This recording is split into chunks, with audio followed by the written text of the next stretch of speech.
Flashback. বিপদ যেন ছাড়ছেই না, একটার উপরে একটা দাঁড়ানো। হ্যালো এভরিওয়ান, আসসালামু আলাইকুম। সারাদিন হসপিটাল দৌড়াদৌড়ি করে করে আমি এখন টায়ার্ড, তাই ভাবলাম নিজেকে একটু সময় দেই, একটু কোথাও থেকে ঘুরে আসি। তো চলে আসলাম শাহাবুদ্দিন প্লাজা। শুনলাম এখানে নাকি খুব ভালো ডোসা পাওয়া যায়। সারাদিন এই হসপিটাল ওই হসপিটাল দৌড়াদৌড়ি করতে করতে আমি টায়ার্ড, তাই ভাবলাম নিজেকে একটু সময় দেই।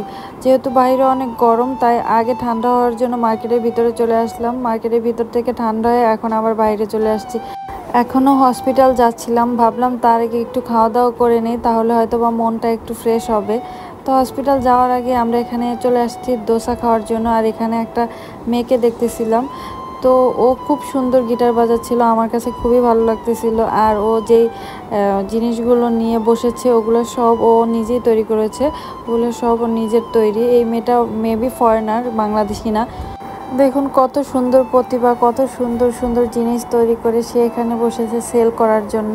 আসলে প্রত্যেকটা মানুষ নিজের জীবিকা অর্জনের জন্য এক একজন এক এক উপায় বেছে নেয়। তারপর আমরা চলে আসছি খাবার খাওয়ার জন্য। এখন আমরা দেখতেছিলাম যে কোন খাবারটা খেতে পারবো। আসলে আমার যেহেতু মন ভালো নেই, তো আমি হালকা পাতলা কিছু খেতে চাচ্ছিলাম, কোনো ভারী কিছু নিব না। আর এখানে সব কিছুর প্রাইস দেওয়া আছে, আমি আপনাদের সাথে একটু শেয়ার করলাম।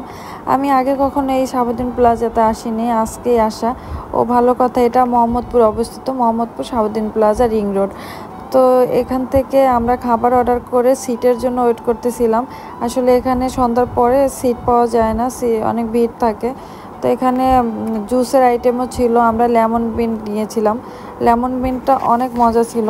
সবাই হয়তো বা এতক্ষণে জানতে চাইবেন যে কে হসপিটালে আছে বা কার পিছনে আমি দৌড়াদৌড়ি করছি। আসলে একসাথে আমার ফ্যামিলির 2-3 জন মানুষই সিরিয়ালি অসুস্থ হয়ে যাচ্ছে। আর প্রত্যেককে দেখতে দেখতে আমি অসুস্থ হয়ে যাচ্ছি। আমার আঙ্কেল অসুস্থ, ওনার হার্টের রিং পরানো হচ্ছে। আমি আসলে সেইখানেই এখন একটু বেশি দৌড়াদৌড়ি করছি। এরপরে আমার একটা ছোট্ট ভাই, ওরও একটা অপারেশন হবে, ওর বয়স মাত্র 1.5 মাস। ওর কথা শুনে তো মনটা আরও বেশি খারাপ হয়ে যাচ্ছিল যে এত ছোট মানুষ কিভাবে অপারেশন করবে। ওর একটা সমস্যা হয়েছে, তাই আর কি অপারেশন করা। তো ওকেও হয়তো বা কালকে নিয়ে আসবে। এগুলো ভেবে ভেবে আমি একদম ডিপ্রেশনে চলে যাচ্ছিলাম।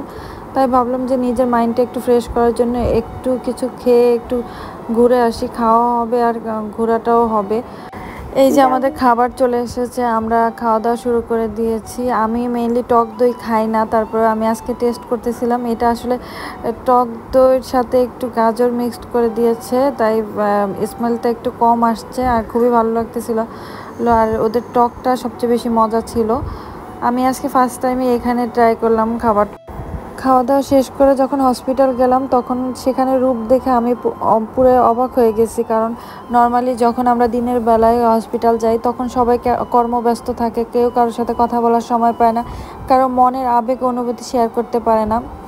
আর যখন আমি রাতে গেলাম, যখন ওইখানে যারা সিকিউরিটি গার্ড ডিউটি করতেছিল তাদের সাথে কথা বললাম, অনেক রুগী রিলেটিভদের সাথে কথা বললাম, তারা দেখলাম যে অনেক কান্নাকাটি করতেছে। কারো ফ্যামিলির একমাত্র কর্মক্ষম ব্যক্তি হচ্ছে যে কিনা সিসিও সাপোর্টে আছে, তাহলে ভাবেন তার অবস্থা কী। আমার সবসময় হসপিটালের গার্ডগুলো নিয়ে একটু ভিন্ন ধরনের ধারণা ছিল, হয়তো বা তারা খুব খারাপ বিহেভিয়ার করে যখন আমরা আসলে পেশেন্ট দেখতে চাই।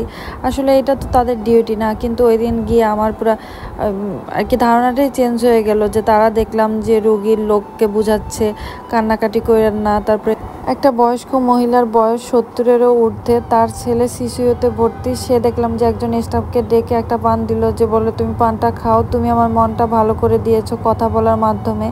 আসলে আমাকে আজকে দেখে আপনারা বুঝতেই পেরেছেন যে আমি কতটা বিধ্বস্ত।